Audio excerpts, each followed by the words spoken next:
E aí, o porquê que todos os anos eu nunca me preocupei com campanha da fraternidade. Eu vi e estou vendo, como você também, toda essa discussão. Eu sou padre esse ano há 25 anos. Há 25 anos, como padre, eu faço parte da campanha da fraternidade. São os 3 exercícios da quaresma: oração, penitência e caridade. Caridade, aqui se encaixa, nesse terceiro tópico, um aspecto da caridade que a campanha da fraternidade propõe. Só que cada ano, se você lê, principalmente da década de 70 para cá, final da década de 70 para cá, quem escreve esses documentos da campanha da fraternidade, claramente são pessoas ligadas à teologia da libertação. E o que a teologia da libertação prega? Ou seja, não é a igreja, não é a teologia da igreja, é uma teologia, um tipo de teologia que prevaleceu no Brasil e que quis se impor como a única leitura espiritual, a única leitura bíblica, a única leitura possível teológica, e não é. O que a teologia da libertação diz? Exatamente isso, que o nosso problema é estrutural, que se nós vencermos as estruturas, se nós conseguirmos transformar as estruturas políticas, econômicas, sociais e religiosas, aí o mundo será o paraíso. Aí nós teremos o reino de Deus aqui na terra. E isso é falso. Isso é mentira. E não sou eu que digo que é falso. Não sou eu que digo que é mentira. Primeiro é o evangelho que você acabou de ouvir. Segundo, o documento da Congregação para a Doutrina da Fé, Libertate Nuncios. Na época que o cardeal Ratzinger era o prefeito da congregação, de tantos desmandos que se espalharam pelo continente latino-americano, vindo dos frutos nefastos da teologia da libertação, que afastou o povo da igreja, que afastou o povo da vida espiritual, que fez da igreja, muitas vezes de comunidades, muitas vezes, um espaço de militância política orientadamente de esquerda. Orientadamente de esquerda. E aí, se você é de esquerda, o problema é seu. Não tenho nada com isso. Faça da sua vida o que você quiser. Agora, esse espaço não é o espaço para militância ideológica. E me prove, me mostre um único documento da campanha da fraternidade da década de 70, final da década de 70 para cá, década de 80, 90 e até os dias de hoje, que não tenha uma conotação profundamente, notadamente, majoritariamente, da teologia da libertação. Ou seja, de que todo o problema do ser humano, a libertação que o ser humano precisa, não é do pecado. Não é a libertação das estruturas do pecado original, do pecado que habita o coração do homem, do ser humano, das nossas paixões, das nossas más inclinações, da nossa desobediência a Deus. E daí o porquê precisamos de vida de oração. Precisamos de vida de oração na presença de Deus, para que o Senhor tenha misericórdia de nós e transforme o nosso coração. É o que mais vale, é a coisa mais importante dos exercícios quaresmais. É o que Bernadette faz quando ela não entende o que está acontecendo. Ela reza, ela se põe em oração. Essa é a primeira atitude do cristão diante de um mundo com estruturas que são contrárias à vontade de Deus. Como, claro que, por óbvio, que politicamente, economicamente, os pobres sofrem. Há discriminação racial no nosso país? Há. Com certeza, há homofobia e que precisa ser combatida. Mas, meu irmão, você pode ler nos documentos que essa teologia produz, e agora, escancaradamente, na campanha da fraternidade de 2021, está por escrito na cartilha da campanha desse ano. Que o que eles acham, o que eles pensam é assim: não quero que tenha homofobia, não quero que tenha mulher apanhando, não queremos. Então o que a gente tem que fazer? A gente tem que atacar a estrutura patriarcal, ou seja, traduzindo em miúdos, que o problema não está no coração do homofóbico, o problema não está no coração do homem mau caráter, machista, que o problema não está no coração do racista, do xenófobo, que o problema está na estrutura da família tradicional. É a família tradicional que é racista, que é xenófoba, que é homofóbica. Então, se eu desconstruo a família patriarcal, a família tradicional, aí então eu tenho a libertação. Acaba a homofobia, acaba o racismo, acaba as discriminações, e isso não é verdade. Isso é falso. Isso não é verdadeiro. Porque o problema não está na estrutura. A estrutura é reflexo do que está dentro do ser humano. É o nosso coração que está podre, é o nosso coração que não está sadio, é o nosso coração que está doente, porque não reza, porque não fazemos penitência, porque não nos arrependemos dos nossos pecados, porque não buscamos o Senhor, a sua palavra. Porque não buscamos o Senhor e a sua palavra, nós refletimos no mundo, nas estruturas do mundo, aquilo que está carcomido no nosso coração. É isso que Jesus disse. Vocês acham que o problema está fora? Olha, não pode comer isso, não pode comer aquilo. Olha, a sinagoga é isso. Olha, o problema do templo é aquilo. Aliás, é isso que eles dizem. Leia qualquer documento da teologia da libertação, qualquer livro dos autores, que eu não vou dizer o nome aqui. Eles dizem exatamente isso, que Jesus Cristo era um revolucionário. Jesus Cristo era um ideólogo político e que ele morreu não para salvar os nossos pecados, não porque ele se entregou para a nossa salvação, mas porque agitando e revolucionando o seu tempo, mexendo na consciência das pessoas, ele comprou briga com o Império Romano, ele comprou briga com as estruturas políticas de poder do seu tempo, e por causa de questões políticas, sociais e econômicas, é que ele foi morto. E portanto, se nós queremos estar no segmento de Cristo, nós temos que repetir o que Cristo fez.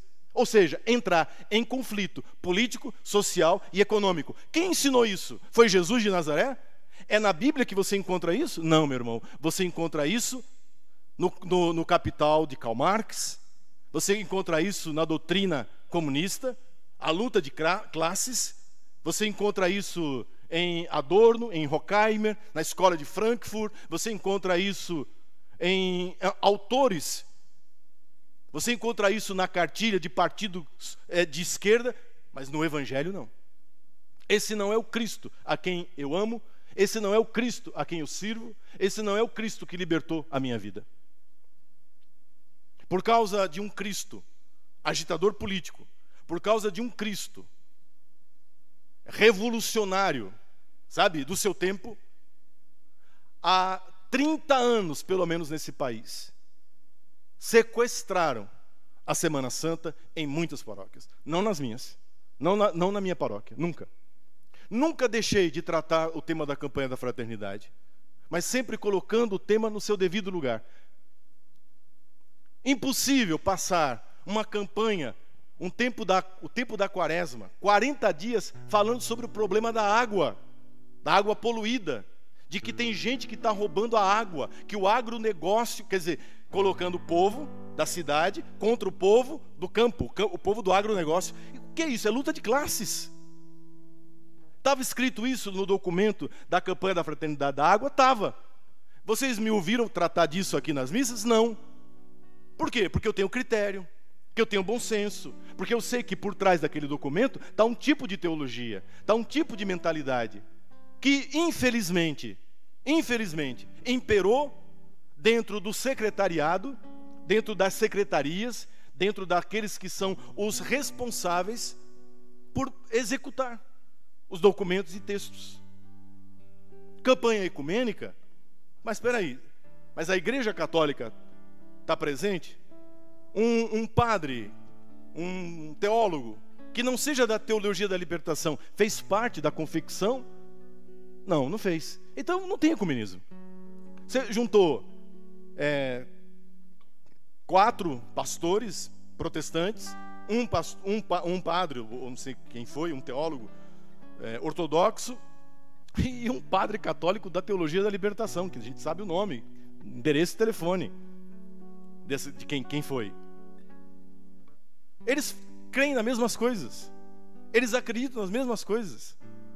Sabe o que seria uma campanha ecumênica? Chama os batistas para conversar, chama a Universal do Reino de Deus, chama Chama a Assembleia de Deus, que é a maior igreja evangélica do Brasil. Sabe por que não chama? Porque eles são conservadores. Porque eles são contra o aborto. Porque eles são a favor de uma família estruturada sobre os valores bíblicos. Então eles não vêm, porque não combina, entende? A mentalidade desses evangélicos, que são 99%, em comparação a esses que fazem parte, que confeccionaram, que são 1% dos evangélicos do Brasil, que representam na própria igreja evangélica uma minoria. Não são as estruturas. Santa Bernadette é a prova disso. Essa menina tinha tudo para ir para a marginalidade, para se transformar numa prostituta, para vender o corpo dela num cabaré francês, como haviam tantos naquela região. Bernadette Sobiru era para ter se criado com ódio da família, com ódio do pai, com ódio da mãe, com ódio dos irmãos, talvez fazendo parte de um núcleo anarquista, um núcleo bolchevista, né? Um núcleo que havia naquela época, do Partido Comunista Francês. Não. Uma menina, uma moça que se abre para a graça de Deus e que compreende que o problema está no paraíso. Começou quando o ser humano fez a sua primeira opção e fez errada, e fez egoisticamente. Se a troca, a mudança de estrutura econômica, política, social trouxesse o reino de Deus para essa terra, a Suíça seria o reino de Deus. Os países da Escandinávia seriam o reino de Deus. O Japão seria o reino de Deus aqui na terra. Porque política, econômica, socialmente, eles estão muito bem estruturados. A Finlândia tem o melhor IDH do mundo. Mas a Finlândia não é o reino de Deus na terra. Quando nós olhamos a aplicação, escute, a aplicação dessa cartilha marxista, da luta de classes, quando esta política, quando essa economia é aplicada, o que nós vemos é genocídio, o que nós vemos é morte, o que nós vemos são governos totalitários e criminosos, aqui pertinho de nós, fazendo fila para comer sobra do supermercado, aqui pertinho de nós. Entende? Como assim? E Bernadette, entendendo isso, compreendendo isso, se ajoelha diante do sobrenatural e entrega a vida inteira a Deus, pelas mãos de Nossa Senhora. Vocês acham que essa mensagem não é para os dias de hoje? Vocês acham que Nossa Senhora de Lourdes não tem uma mensagem atualíssima para esse momento que estamos vivendo? Bernadette viveu a vida inteira doente, fisicamente doente. Quando ela ficou paralítica na cama, uma freira chamou o padre para dar a unção. O padre e a freira entraram para visitá-la no quarto e fizeram uma brincadeira com ela, dizendo: "O que você está aí com preguiça?" Brincando, sabe? Aquelas brincadeiras chata, preguiçosa. "O que você está fazendo aí deitada?" E a resposta dela é a mensagem. De novo, a mensagem de Lourdes. Ela revela uma das coisas que Nossa Senhora tinha dito a ela. Ela disse assim: "Eu não estou aqui deitada com preguiça. Eu estou aqui obedecendo as ordens de Nossa Senhora. Porque o meu trabalho aqui na terra é sofrer. A minha missão aqui nesse mundo é oferecer todos os meus sofrimentos, unido ao sofrimento de Cristo na cruz, pela salvação do mundo. Eu estou aqui no meu trabalho, no meu ofício, porque Nossa Senhora me disse que aqui nessa terra eu não teria alegria e felicidade. A minha alegria e a minha felicidade seria no céu. A minha alegria e a minha felicidade seriam no céu." Essa frase, se você disser essa frase para um teólogo da libertação, para um católico de esquerda, ele cospe na sua cara se brincar. Porque essa é a frase mais alienada que se possa imaginar. convém não aguentar, suportar dor, enfrentar a dor como uma missão, mas se rebelar, se revoltar. Essa é a lição que nós mais ouvimos nos dias de hoje. A gente tem que lutar, que isso seria uma alienação. O céu, não. Aqui na terra, as coisas têm que acontecer aqui embaixo. Aqui é que tem que ser o paraíso. Aqui é que tem que acontecer as coisas. Que isso seria um tipo de religiosidade alienante, que tira da igreja, que tira do cristão o seu caráter de mudança, de profecia da sociedade. Lourdes é uma grande alienação para essas pessoas. O sofrimento de um doente é inútil. Um bebê no ventre da mãe não vale nada. É um empecilho que precisa e pode ser descartado. Entende? Um patrão não é alguém que está servindo a Deus através do seu empenho em colocar a sua riqueza a serviço da sociedade. Não, é um inimigo que precisa ser derrubado. É alguém que precisa ser questionado. É alguém que precisa ser retirado. Em nome da igualdade. Quando na realidade nós sabemos que não há igualdade. Nunca houve igualdade. É exatamente na solidariedade, na compaixão que nós temos uns para com os outros que Deus se manifesta. Que não vai ser derrubando ninguém, que eu vou a lugar nenhum. Essa é a mensagem de Lourdes. O Papa Francisco repetiu isso agora na mensagem aos enfermos, porque amanhã é o Dia Mundial dos Enfermos, porque é dia de Nossa Senhora de Lourdes. Na mensagem do Papa, o Papa diz exatamente isso, que, veja, se tudo se resume à revolução, à transformação política, social, onde ficam os doentes? Esses que agora não podem fazer nada. Eles são inúteis, eles são descartáveis, porque nós estamos caminhando para isso. O ser humano está se tornando descartável. Se ele não é um agente de transformação, se ele não é um agente político, se ele não é um agente social, então não serve, não tem serventia, pode ser eliminado. Olhe, veja a que ponto nós chegamos. Veja para onde a humanidade está caminhando. De um lado, esse capitalismo selvagem, entende? Que só vê dinheiro, que só vê lucro, desalmado, sem coração. E do outro lado, o ódio, o ressentimento, a revolução. Nenhum dos dois querem o que Jesus trouxe: a transformação do coração, a transformação da vida. E é isso que nós queremos pedir nessa noite, por intercessão de Santa Bernadette. Eu não vou falar mais desse assunto, está gravado. Quem quiser, pegue de novo. Se alguém está achando que não vai ter campanha da fraternidade na paróquia, vai. Eu pessoalmente vou fazer via Zoom, para todo mundo poder participar. Nós vamos ler o documento e vamos criticá-lo. É isso. É isso. Você está entendendo? Nós não temos que fugir de briga. Nós não temos que fugir do diálogo. Nós não temos que fugir com medo. Nós temos que encarar essa gente, dar a eles a resposta que eles merecem ouvir. Se eles tiveram o atrevimento de colocarem uma pastora luterana, abortista, feminista, para escrever um documento que vai ser usado pelo povo católico, então eles também têm que engolir a resposta do povo católico.